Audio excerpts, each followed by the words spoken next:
Welcome, welcome, welcome. This is Open Conversations with International Coaches for Thursday, April 11th, 2024. And if you missed us last week, it's okay because we weren't here. Today's topic is self reflection. So we're going to jump into that with introductions first. Go ahead, Cass. Hi, I'm Cass J. Henry. I'm an abundance coach out of Hamilton, Ontario, Canada. And I see my clients both in person and virtually. As an abundance coach, it's my job to assist clients in altering their perspective from one of lack to one of abundance. And together we'll discover the power of tools like affirmations, habit creation, mindset work, goal setting, experimentation, gratitude, and journaling, just to name a few, with an overarching goal to achieve a more harmonious balance in life. So if you find yourself feeling stuck and focusing on everything that's going wrong in your world right now, reach out and let's do a discovery call. I'd love the opportunity to show you the abundance that's already in your life right now. You can find me on cassjhenry.com, and I'll pass it back to you, Steve. That's awesome. I really like the idea of finding abundance Hmm. within you right now. We have so much and we overlook it. You go, girl. It's great. Yeah, Shelly Ann, go ahead, please. yeah, I agree with that. And that's for me, that's where gratitude comes in. And that's why I have pretty much dedicated my life to living gratitude and not just expressing it. And so I am a gratitude guide and habit coach from Trinidad and Tobago. And I'm kind of happy. I'm not there right now, and it's sweltering hot. I've been getting reports. I'm glad where I am is a lot cooler because one of the things that I'm focusing right now is living my joy, and that's what I try to help my clients do. We work on working with a gratitude strategy because I believe that everyone over 40 deserves to live their life with joy.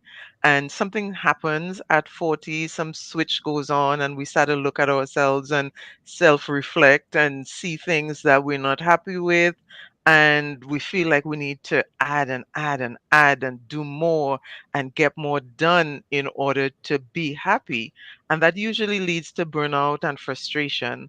And so, what I do is to help my clients implement the gratitude strategy, which begins with saying it right, looking at self talk and minimizing negativity, saying it loud by making gratitude tangible through journaling and acts of kindness and to self and others, as well as finally, we look at saying it always, which is where the habits come in. And gratitude forms that foundation, that keystone habit that allows us to build the other habits that help us get to where we want to go with joy. And so we end up with discipline. I'm practicing using that word more often because I love it so much. That's where we combine the bliss with the discipline because we need both in order to really live that fulfilled life. So if anyone is interested in talking about gratitude and figuring out how they can implement it to live that disciplined life, reach out to me. I'm on LinkedIn, Facebook, Instagram. Just send me a message and we can set up an appointment and have a chat. Excellent, excellent. And I love the whole concept of gratitude and habits together. Um, you've actually sparked a process in me over the past several weeks and months, and it's been great. And for anybody who doesn't know me, I'm Stephen B. Henry, and you can call me Steve. I'm a multi niche coach. Excuse me, my mouth isn't working today. I'm a multi niche coaching practitioner working with men and women starting or expanding their online presence.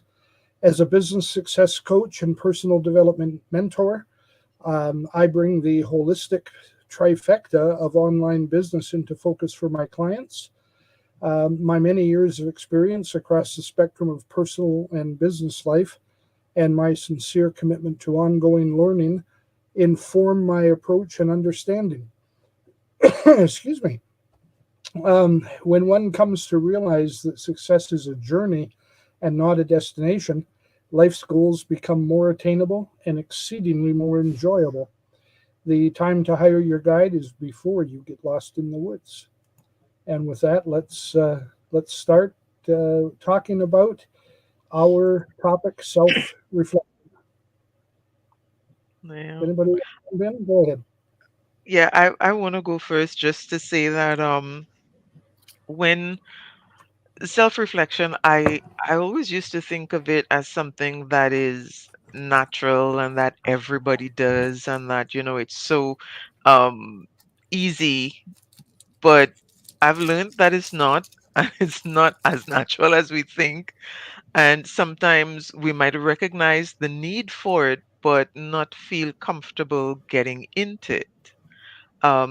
And for me, self reflection, simply put, is looking at self and reflecting on me, who I am, what I'm doing, versus who I want to be and what I want to be doing. Um, and also how I'm feeling versus how I want to feel.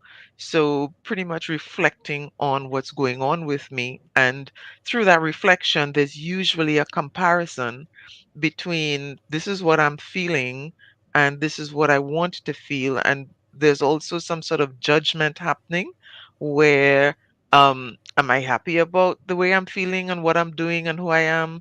Am I unhappy about it? So, there's a lot that happens when that self reflection comes in. And I think I've spoken about it here before. I mentioned the self discrepancy theory, something I came across when I used to teach communication skills. And it's really about that gap. When we do that self reflection, there's this gap usually between what we discover and what we were hoping to discover. And when we get that gap, we do one of two things. Either we decide to work on it or we decide to ignore it. Those are usually the two options. And it reminds me of those memes that we see, reality versus what we think. There's Yeah. always that kind of gap. And so it just really had me thinking when I saw the topic today was self-reflection, because I think I missed not just the last one, the one before as well. I wasn't in the discussion. So when I saw the topic, I thought, how fitting and how important it really is that we do need to do these things. Yeah, Yeah. absolutely. Go ahead, Steve. Go ahead, Cass. Okay, I'll jump in. Um, yeah, I what you just said, Shelley Ann, in my mind relates to what Cass said in her introduction about the abundance and the lack, and looking at the lack, finding we really have abundance. And I think self-reflection is a lot of that. Um, I suspect that almost everybody does self-reflection at some time or other, and more regularly than we might think.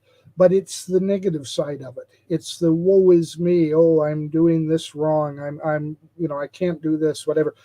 And I think that's the part you have to get out of. You have to get out of that negative side and get into the positive side that says, oh, look what I've accomplished. Look what I've done. Look what I'm planning to do. Look what I can do. And when you get that positive energy going, then things tend to happen positively as well. So I really think that this is an important topic because it really is an umbrella or a raincoat, actually, that if you have positive, um, you know, responses in your self-reflection, and you set aside the negatives because you can't change them; they're done. Leave them alone. Look forward and get that positive attitude. And so I think that self reflection is about discovering and applying your values and goals. When Mhm. you know what your goals really are, when you know what your sense of values really is, then you can bring those into focus. And that to me is critically important in any journey of success. I want to jump in and just push back a little bit about the setting aside the negative. I think that sometimes we wrap things like when we do experimentation and things don't work out, we wrap that in a negative mindset.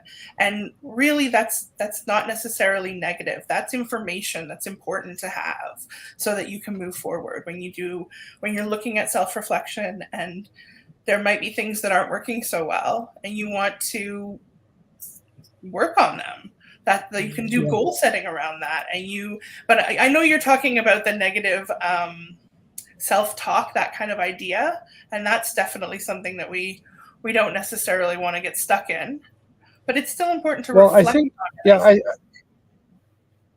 it. I think what you just said about wrapping it in the negative when it is actually positive, I agree with that, and I think that's what I was actually speaking to, perhaps not as clearly as I could have. But the wrapping it in the negative is the process of being negative and focusing on the negative. If you're focusing on the positive and you have a positive direction in your life, then when you see that experimentation not coming to fruition the way you had hoped, you don't take it as a negative. You wrap it in the positive and see it as that positive area, because it is positive data. It lets you adjust what you were doing to ultimately get to your goal. So I think we agree philosophically on this. We're just wording it differently. Yeah, I just want to avoid that. Like, we talked about toxic positivity in the past, and that's sort of what I'm steering away from here, because self-reflection, like Shelley Ann talked about the gap. There can often be a gap between, and so you want to use self-reflection intentionally and with dedication to bring about building self-awareness. And self-awareness can mean, oh, I have this trait that's like really annoying and I don't want to deal with it all the time because people find it obnoxious. Is that something I can do about it? And so I just want for listeners to be able to not necessarily hear negative as a bad thing, right? Because there are things that are below positive, right? That might not be. Like you said, there is information that you can use and work with. And I wanted to touch on that idea that most people, or, everyone kind of gets into the self-reflection. I feel like we, on average, touch the surface of it. Because for most people, when I ask the questions and, through reading and so on, I see that we tend to focus a lot on our actions and not always on our feelings or intentions and our beliefs. And we look a lot maybe on the surface behavior when we reflect. And I like that word that you used, Cass, intentional, and engaging in self-reflection with some intention. Because I mean, I've asked people, for example, how do you feel about this? And they have to pause and think to prepare an answer. And for the most part, a lot of people go through life quickly, just, acting and reacting and not necessarily pausing to engage in the self reflection that would help them understand why they're doing what they're doing and what is fueling or powering their actions. It shows up a lot in mindset work, because we talk about, like, for example, I've been doing some money mindset work recently, and the average person doesn't know where their money habits come from. They just act and they behave, and that's not something that they, you know, intentionally reflect on. They spend and they spend, and you ask them, okay, why are you spending on this, or why are you not spending on this, what is causing all of these things? And until you ask that question, most people don't think about it. They do it because they think it's necessary in the moment, and then that's it. And so I feel like the intentional self-reflection is not something that is actively done by the average person. And even when they pause to think, they think mainly about behaviors and not so much what is behind the behavior. Yeah, if you aren't asking yourself, how am I doing on multiple different fronts in your life, then how are you going to know that you're going in the right direction or even what the right direction for you is? And that's not something I think, I mean, I know for me, I didn't ask myself that question until, there was a series of events and things, and then I really started engaging in the intentional level of self-reflection and wondering, okay, what is causing this? Where is this coming from? Why do I feel this way? Is this the only option that I have? And asking that series of questions eventually led me to certain understandings, and that prompted a regular sort of self-reflection. And when we engage with the gratitude strategy, for example, that allows for periodic and systematic and consistent reflection, because when you pause to think regularly, okay, what am I grateful for, you do have to look at a situation a little bit more critically to see, what there is that you could be grateful for. So, like last week, I missed the session. I mean, I think we didn't have that session. I was stranded at an airport. And I say the word stranded for want of a better term. I was delayed. And one thing that kind of struck me when I went to the counter, when I got the notification that the 6:45 p.m. flight was 9 p.m., and I said, okay, I could live with that. And then I got the notification that that 9 p.m. flight was now 7:30 a.m. next morning. I went to the counter and I said, so I don't have anywhere to go and I'm gonna have to stay at this airport tonight. So can you guide me about where would probably be the best place that I can stay? Because my flight was canceled. And the attendant behind the counter said it wasn't canceled, it was postponed. And I thought, isn't that an interesting way of looking at it? And that when he said that, I started thinking about the words that I was using to describe the situation and how I was labeling it and, saying stranded and, I'm stuck, and the words that I was using reflected how I was feeling at the time. And so when he said that, it made me stop and think, oh, yeah, you miss positivity, gratitude in every situation. What did you just say? And so Doesn't I, I, I had to step back a little bit and then engage in the reflection. if the delay is more than 4 hours, and especially if it's overnight, doesn't the airline have to pay for a motel or a hotel room for you to stay in? Not if it's an act of God. And this was based on the weather. There was a Yeah. storm at the destination. They Oh, also need to give you vouchers for airport food and stuff, which yeah, even if it's a act of Mm. God. But yeah. anyways, that's neither here nor there.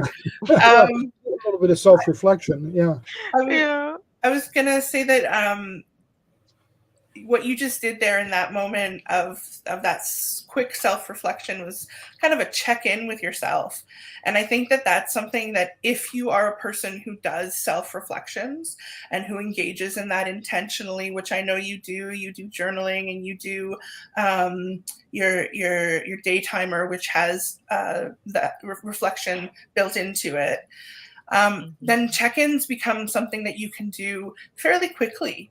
You can check in with yourself about what you already know are is your goals and your values and your gratitude and all those things that you've asked yourself these questions. How are they working? What's going on for me? And then when you find yourself not being in an alignment with your positivity or gratitude or abundance, whatever the word is for you there, then you can just do a quick check-in and you can Mhm. come back to that place where you're like, oh no, the flight didn't get canceled. I'm still going to get to go home or wherever you're going, and I'm still going to get to do that. It's just delayed. That's right. It's postponed.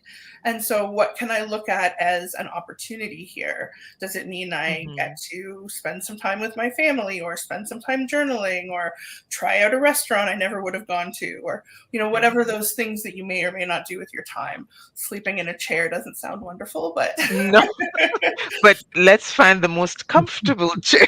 yeah.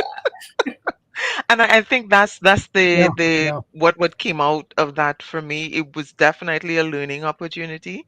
And what I realized is that things happen, and unless we are intentional in terms of developing certain habits, then we don't have these habits to fall back on. And so for me, because gratitude is something intentional, and I don't just work and say, okay, I'm grateful when something good happens, therefore I'm expressing gratitude.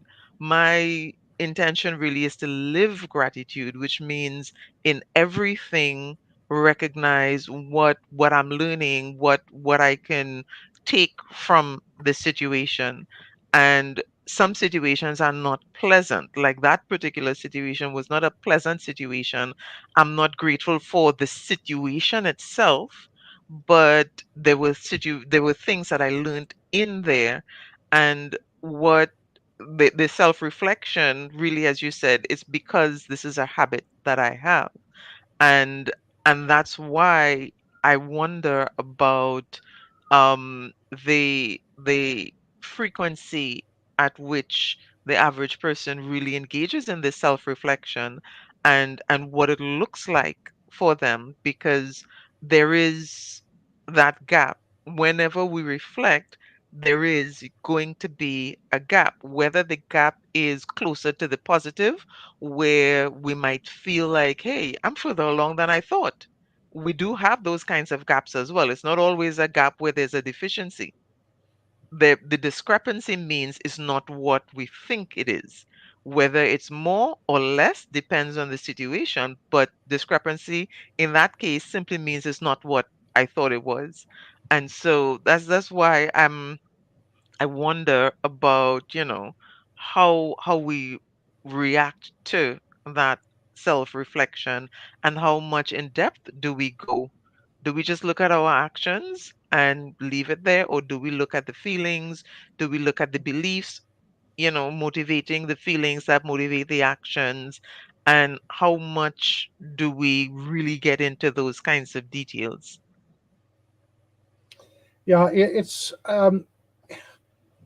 difficult sometimes to refer to the situations that don't go the way we want them to. It's sometimes almost expected that we'll leave those out of the picture.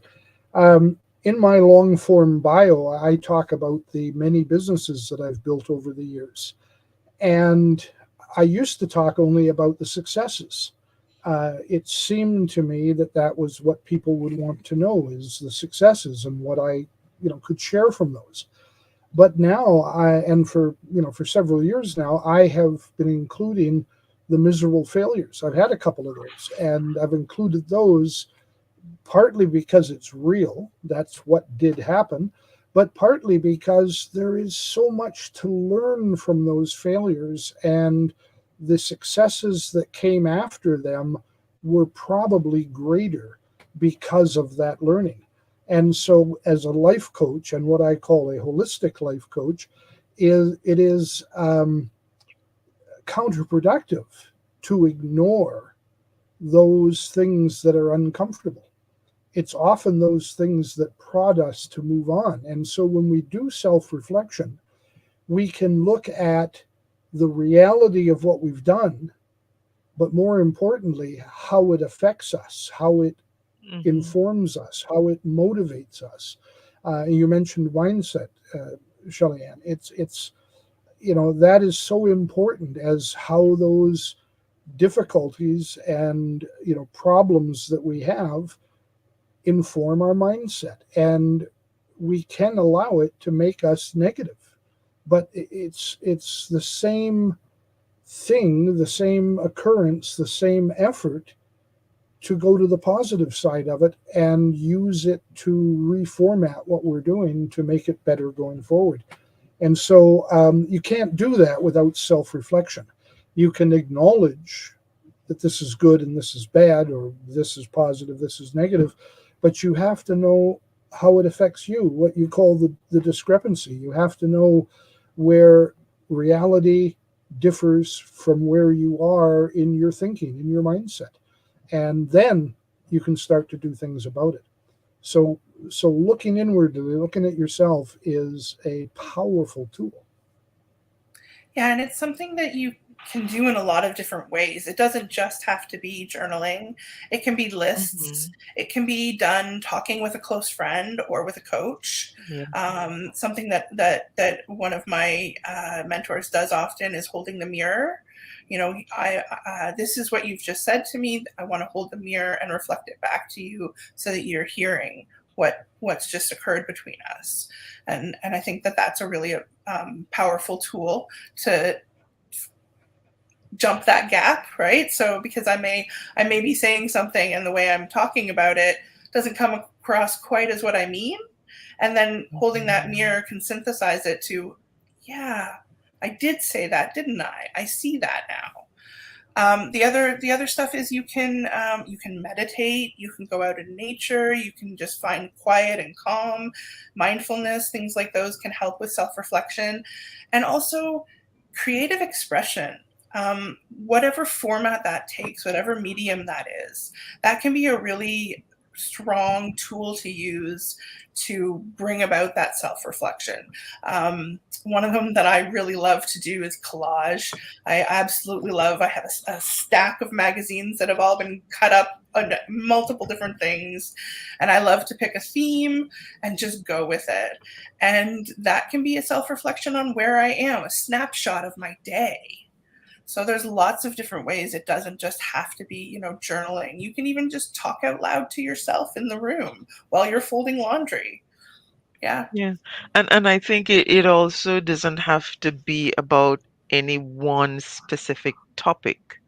And I think what really stands out to me in self-reflection is that we are multifaceted beings, and therefore that reflection should really cover any aspect, several of them at a time, one at a time, however it works best.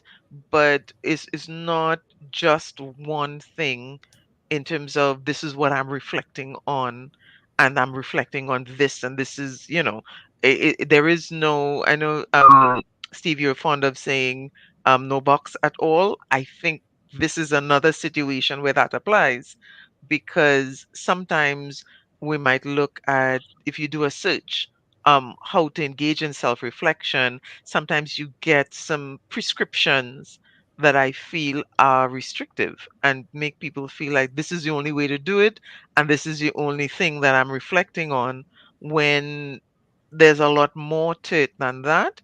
And we should feel freedom in doing the self-reflection. Yeah. Yeah. Even when you I talk was talking. even when I you was. talk about going on a money reflection, like you can put money at the center of a spindle, and you can have all the different places in your life that you need to reflect about how your money is working or not working for you. And so any number of these topics that are emotions and behaviors Yeah. and things that we want to have insight on, a single one could populate a whole big Yeah, list so of it's a things kind you of want to look at. holistic view. It's a Mhm. holistic view of any individual topic, or even us as a whole. What is the combined version of me that I see when I look in the mirror?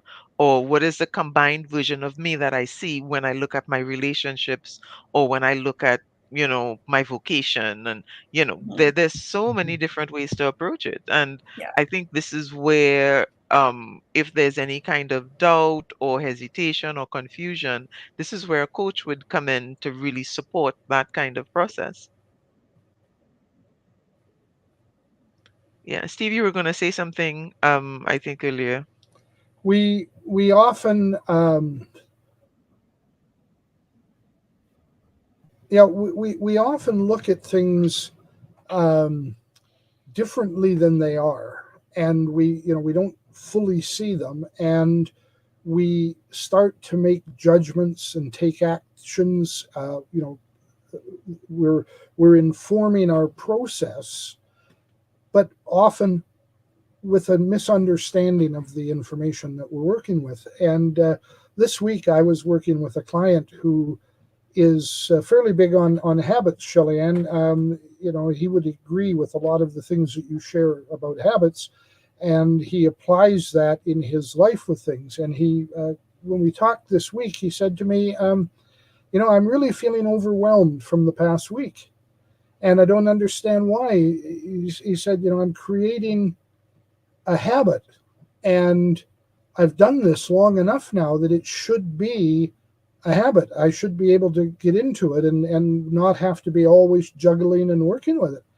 And I said, well, let's look at what you're doing and let's talk about it for the last couple of weeks. What have you been doing? And he talked about things, and immediately I identified 3 key activities that he was doing that all fell under the umbrella of the major thing that he was setting habits for, but they were all brand new aspects of it, complete, functions that were totally separate from what he had done 3 or 4 weeks ago and over the last, 3 or 4 months.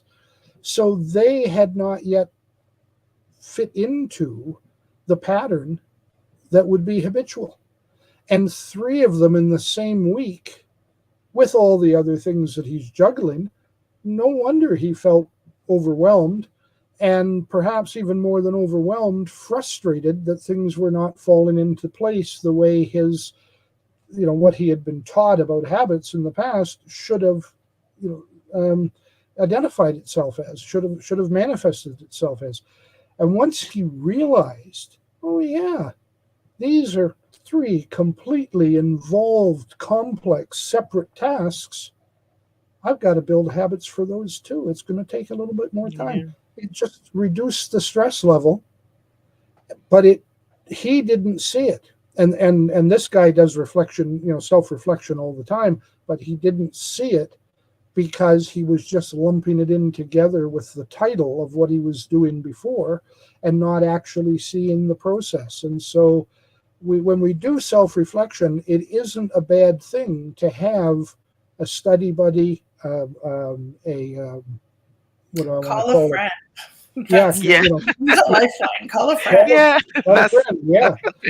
And we get a second opinion. And having a coach is a great idea. I often say, I actually said to somebody today, coaches should have coaches, and it's a fact that we just don't see things all the time. The old adage of if you're got your nose up against a tree, you can't see the forest. And you sometimes have to have that external input where somebody looks at what you're doing, and a coach who gets to understand you over time. That's I have a couple of mentors, and some of them have been coaches over the years that I couldn't be without, because they see things that I cannot see, do not see, choose not to see, and they point them out to me. And so it's just what both of you have said about this feedback approach to it. So self-reflection is, it's something you do yourself about yourself, but it sometimes takes a little extra help to get to that point. And as you do it more often and get to recognize that, it really is about progress, not perfection. I'm never going to get to perfection. I'm going to have to look at the things I'm doing and see how they're affecting, how they're working within my overall perspective. And it becomes, it's like anything else. Practice makes it work. And so getting help to get you there is not bad, and you will get there. That's the upside of it, the good news. Yeah, and the getting help isn't the I guess it's not the intense kind of interaction that sometimes we think it is. And I say that speaking of myself and my own past experiences, because there was a time when even having a conversation where I would share certain things with others didn't happen because there was some underlying belief that I had to do this, and which excluded community, which excluded relationship, which excluded everything else but me. And so I felt like almost as if asking for help was cheating, you know? I'm in this exam of life and I have to get the answers, and I can't ask, I have no lifelines because I am in this exam. But that's not how life works. Life allows for community, life allows for relationships, life allows for questions and answers and exploration and all those other things that sometimes we deny ourselves because we think that we are individual and alone, and therefore we need to come up with the answers ourselves. And I feel like the process of self-reflection kind of leads us to that quite often, when we recognize that we are not alone when we do the reflection. Yes, we're reflecting on self, but part of self is our connections with others. And so reflecting on that allows us to say, hey, you're not alone, and that's good. You don't have to be. What about this person? What about that person? And so I feel like it opens us up to so much more of a rich existence than trying to do this exam solo. Absolutely. And self reflection can start with a really good Google search, right? Like you don't have to bring it all out of your head that everything is me. I'm a self starter. I'm doing this about myself on my own. You can type something in Google, look online for questions. I think one of the things I found this morning was 87 questions to ask yourself for introspection, something like that. And yeah, you don't need to just you made me, Shelly, and while you were talking, it made me think of the little meme. If you can't make your own neurotransmitters, store bought is fine. Yeah. And the idea of ending the stigma around needing medication in your life for depression or anxiety or Yeah. high blood pressure, whatever you need it for. The same idea applies. There's that stigma around self-reflection being solely done on your own in a silo, right? Yeah. It's Yeah. definitely something that can be started with a Google search, and it can be finished with a friend. Whatever works for you. Yeah. Yeah, the key there is in the doing. Don't let overwhelm or lack of knowledge or um, some kind of a bad feeling be the guidepost. Get past that and get started. Get to the Hmm. doing. And you're so right, Cass, about the resources that we have available to Yeah. us, whether it's search engine or artificial intelligence or people that are online that we can touch base with. And I run a program which is very, very simple. I charge a very, very tiny fee uh, with people who want me available so that they can message me anytime, day or night. Now, I'm not there anytime, day or night, but whenever I am. So within a 24-hour period, I'll get back to them with an answer or a direction. You talked about knowing what is the direction to go. People are always, looking for that. But some kind of an answer. And sometimes a person will use that when they're working on a project, and they'll come to me several times in a 24-hour period. Other people will maybe hit me up once or twice a day or once or twice a week with things, but they know they've got somebody they can reach out to, and that is worth participating. And so whatever it is that you're doing, there's there's people out there that you can check. You can get a live response. There are people that you can go online with. I used to do a Q&A session weekly, and I don't do it now, but I'm actually thinking of bringing it back. And it was a Zoom uh, get together, a Zoom call, and I might have one person on, I might have 10 people, I might have 30 people on, but they would come to ask their questions, or many of them would come not to ask a question, but to listen to the questions other people ask and get the answer so they could take that away with them. So you don't even have to be, putting yourself out there. I had a few people who would connect, and I don't know if I can just do it here. They would turn their camera off, but they would be here. They would be sharing. Some would talk, some would not. They just didn't want to be on camera, and that was okay too. But they could Hmm. get information that they could then internalize and do self-reflection and get out of the problems that they had, or get on the path. I Yeah. often refer to turning stumbling blocks into stepping stones. It's a bit of a cliche, but it references the idea that you're being blocked by these problems. And so, you've got a brick wall in front of you instead of behind you. And you need to get past those impediments. And often it isn't by learning something new or trying something new in terms of business or whatever. It is that internal self-reflection as to how you are able to deal with and fit in with what's going on. Yeah, and not only is it okay to ask questions, it's necessary. Asking questions of yourself, of others, but it's necessary to ask a question. And that is something that I had to learn to ask the questions. Even in the search engines, learning how to ask questions makes a difference. I've often had, someone, they did a search for something they were looking for, and, I'm not finding anything. I said, okay, what are you looking for? We have a brief conversation. I type in some stuff and I get the information. So how do you do that? I learned to ask the questions.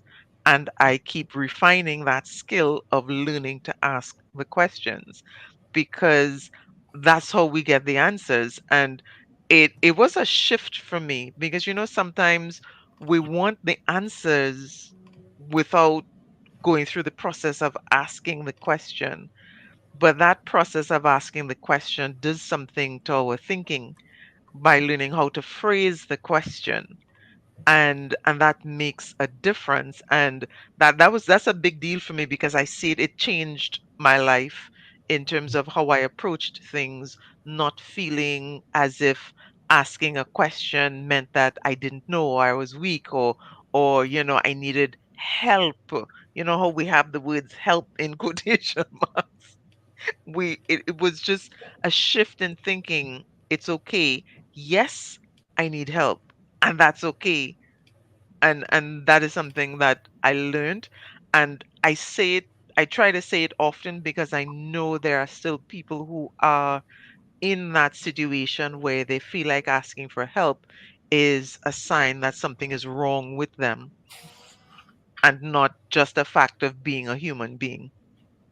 Yeah, the idea of independence was invented, right? I mean, we are not Yeah. independent people. We can be strong and independent in what we do, but we rely on our community, we rely on our connections, we rely on our relationships. And oftentimes asking somebody else, how are you, is a great way to make that connection. So you're asking about theirs. What have you done to self reflect that you can now talk to me about? And it makes life so much more rich. We get to see more colors in the world. That's the way I see it. Because if I am only seeing what I see, then I will only see that one color. Even if I think I'm seeing a kaleidoscope, that is the only thing that I can see. If I never engage with anybody else, if I never ask other perspectives, if I never see things or try to see things from another person's perspective, I only have one corner that I see. But when I engage others, it opens so much more. And to me, it makes life so much more interesting and fulfilling when we can explore other people's experiences and ideas. And I mean, with the way the internet is and like what we're doing here, from the comfort of our own homes, we can have the whole world available, but we have to engage and we ask questions. And then we get to share and then we get to listen to. And I think that is such an awesome thing. You know,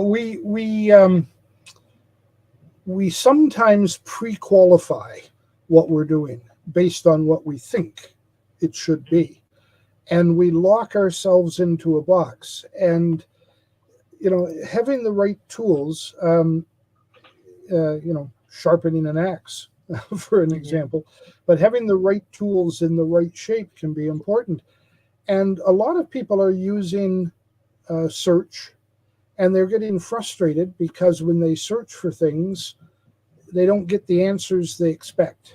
And sometimes it's because they're searching the wrong terms, or they're, you know, phrasing the question incorrectly. They haven't sharpened their axe. They haven't learned to use their tools. And so the search is giving them back what they're asking for, but you have to be careful what you ask for. And sometimes it's just the wrong tool. Search today is getting to be almost impossible. First of all, there's far too much on the internet to get a really good representation of the content you're looking for in, you know, the top 20 or 30 returns that are, you know, going to give you the kind of thing you're asking for, even if you ask properly. Because what you want might be down 50 pages, 100 pages, you know, Yeah.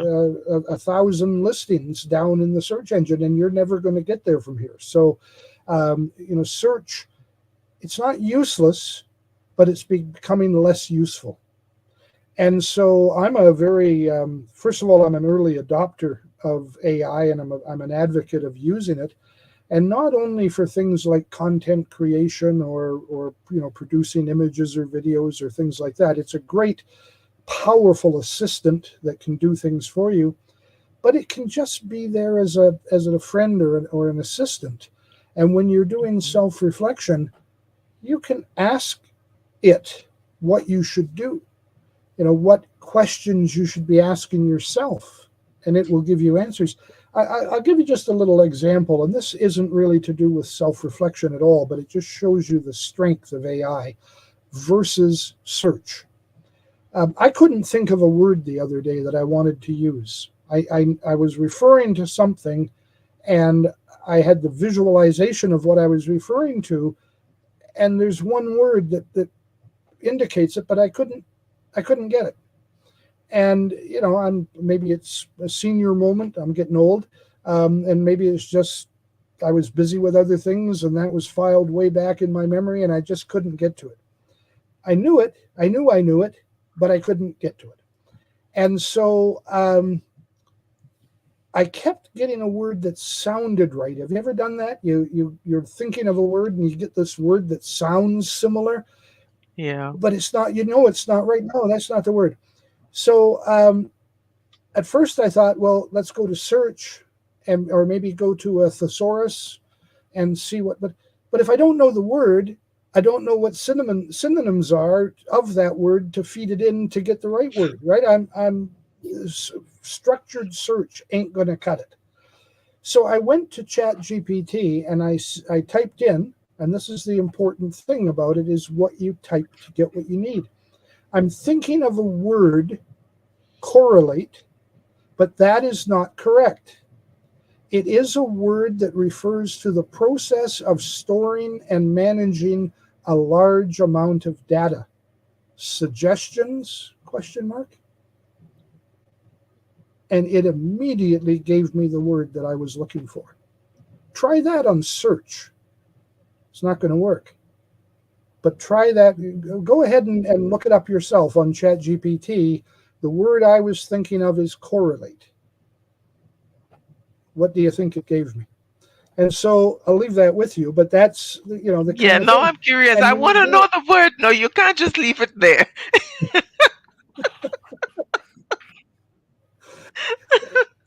I'm not going to tell you. Oh man. All right. All right. The thing is, when it comes to self-reflection, we often don't know the word, and that Mm-hmm. is really key. Let me see if I can put this back into ChatGPT and see if it gives me the same thing just before I Yeah. And I think tell you yeah, all about it. that's Um, coming out from what you were saying. It is I feel like that willingness to ask the question, willingness to um choose or think about the options that we have and not just feel like everything is supposed to come from one place. There are options, and yeah, it's okay to explore those options, and we can try it out. I know we've spoken about experimentation more than once, and that is really what we need to do. Not everything is going to work the first time. We might need to adjust, we might need to adapt a little bit, we might need to change our choice altogether. So we might have been doing the search through a search engine all the time and not getting what we need. It's okay. Try the AI. The idea is really what do I have at my disposal? What are my options? Which one works best for me? I'm not going to know if I just line them up. I have to try it out. Just be intentional, right? That's what, and Yeah. do the thing. Yeah, that's it. Do the thing. Do something that isn't nothing, right? We've talked about Yeah. that in the Yeah. past. Oh, and Cass, I think you should yeah, share it's the idea about the axe that Oh, just to that bring that, Steve. yeah, just Yeah. why Steve was bringing up sharpening an awesome. axe. Yeah. Simon Sinek told a story that I watched on a little video this morning about there being two lumberjacks, and every day they go out and they start at the same time and they finish at the same time. They're chopping wood all day, but one of them goes off for an hour and comes back, and that one happens to chop more wood than the other. And this goes on for days and days and weeks and weeks. And finally, the first one who has been there all day, he's not taking any breaks, but he's chopping less wood. He turns to the other one and he says, I've got to know, what do you do when you go away for that hour? How are you possibly able to be gone and still chop more wood than me? I'm putting in more hours, and here you are taking an hour off and you're chopping more. What are you doing? And the other lumberjack says, well, I go home for that hour and I sharpen my axe. And so when I heard the story, it was he related it to taking breaks, and he said that taking a break is important, and I absolutely agree with that. Um, in fact, I think we've talked about that, but I'm not sure. Taking intentional breaks, but I Mhm. really think that in this story, the focus is on sharpening your tools, honing your skill, knowing, self-reflecting and realizing what the answer here is, that by taking that break to sharpen the axe, you're more productive. You're doing more of what you want to be doing. And so Mhm. self-reflecting can be a moment where you are sharpening your tools. What are my goals coming out of self-reflecting? Do I need to stay with the same goals I have? Do I need to alter them? Do I need to completely change them? What am I doing going forward based on the time that I spent self-reflecting?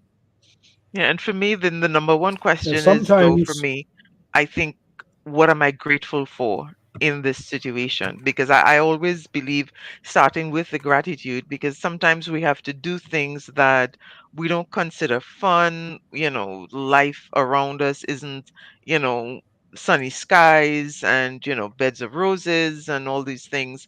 And so being able to reflect on what is happening and recognizing what we have to be grateful for. And when I say have, I mean what is available, what is possible, what is actually existing that we can be grateful for. Um, it allows us to get that physical impact of the serotonin and the dopamine that gratitude brings, Mhm. and it energizes us to move forward. So I think for me the story is, yes, about the break, but what is it about the break? What do we do within the break? Do we just take a break and stand and stare at something? Or do we take a break and get some downtime to relax? Do we take a break and develop our skills? Do we take a break? The break is absolutely necessary. And there's so much that we can do with it or just experience it, but it is really about being intentional about that break and how is it, how it's going to impact on us and develop us, move us forward. Yeah, in relation to the acts, the gratitude part would be I'm grateful that I thought ahead of time to buy a grindstone. So, it's it goes further afield when we get into the particulars of it, and it's there. Yeah. And just for everybody who's been scrambling and wanting to have the right word and figure it out, the word is curate. But I could not get the word correlate out of my head to get to the word curate. And once I had focused on the wrong word, it just wouldn't let me through. But ChatGPT gave it to me instantly when I put in the right prompt. Knowing the right questions to ask is what it's all about, and not being afraid to reach out and ask. Whether it's ChatGPT or Google or your friend, your study buddy, your accountability partner, your coach, your mentor, whatever it is, don't be afraid. Ask. Yeah, Mhm. absolutely. And for me, that is the number one thing that led me out of my own head and the distress that was there toward getting the help that I needed, and that is what keeps me going. And it's the first thing that I think of. Don't be afraid to ask. And if you ask and you don't get the answer the first time around that you were looking for, that you felt like you needed, don't be afraid to ask again and again until you get it. And don't be afraid to try new things, because sometimes you get an answer and it's not what you expected, it's not what you wanted, but it's exactly what you need. And if we believe we know what we want and we stick to that, we will end up sometimes missing some really beautiful things. Mhm. Yeah. Yes, sometimes you've got to take the back road to see the cows. Isn't that right, Ken? Yeah. Yes.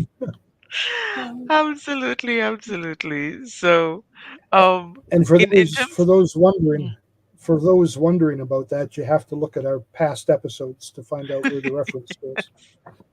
Just a little yeah, plug for past episodes. yeah. So I was gonna ask, so for me, the number one thing then is, that asking that question and being okay with asking and receiving answers and all of that. Is there any one thing about self-reflection that sort of, settles at the top for either of you? yeah, I think the intentionality of it, Mhm. just, making that intention that this is what I'm going to do is self reflection. And however it happens, I'm going to go with it. Mhm. Okay. Yeah, I think the learning that comes from it. Um, we learn in different ways, but when we get into self-reflection, we often discover things that we've let slip by, and Mm. so we can learn both from our wins and our losses. We both sides give us data that we can build upon, and it will inform us going forward. And sometimes we just can't get there from here if we don't look internally and find out what's holding us back or what we need to move forward, which are really two different things, or just how we need to straighten out our own mindset in order to adapt and work with the things that are around us. Yeah. Sometimes things aren't wrong, we're just looking at them wrong. Mhm. So I'm Mm. going to jump in here and suggest, have we done? just curiosity. I mean, I know that we talk about it in a lot of things that we do, but I'm just wondering if we want to look. I'm not even sure how. I'm curious how we would specifically look at curiosity. Yeah. I No. think we did. Did Let we? me check. Yeah, I have the list. I have an episode list, and I believe we did curiosity. I'll Oh, tell well you in a then, moment. I have a They backup. Yeah. What's the backup? Meditation. We haven't talked about that at all. I don't know if All that's right. something that either So of you do. It's something I do. yeah, let me see. Being curious was episode 7. Okay, then. So are we interested in meditation? Yeah, we could look at meditation. I don't see anything that, I mean, everything is related, but I'm not seeing anything specifically on meditation. So yeah. We did mindfulness, mastering mindfulness. All right. You have it. Meditation's a tool in mastering mindfulness, but Yeah. I don't think we've examined the tool and how sharp it is. So yeah, I Yeah. like So that. yeah, we can do that. All right. All There we right. go. Well, great. Thank you for spending the time with us, and whether you're here on our live session or whether you've picked this up on the replay, our website is at ocicnetwork.com. We also have an open conversations with international coaches YouTube group. You can find the replays there as well. Plus, all three of us are streaming to our own Facebook groups, where you can pick up the replays as well. Please remember that and join us again next Thursday at 11 a.m. Eastern Time, and we'll have some conversations going on. Yeah. Thank you. All right. Bye, everybody.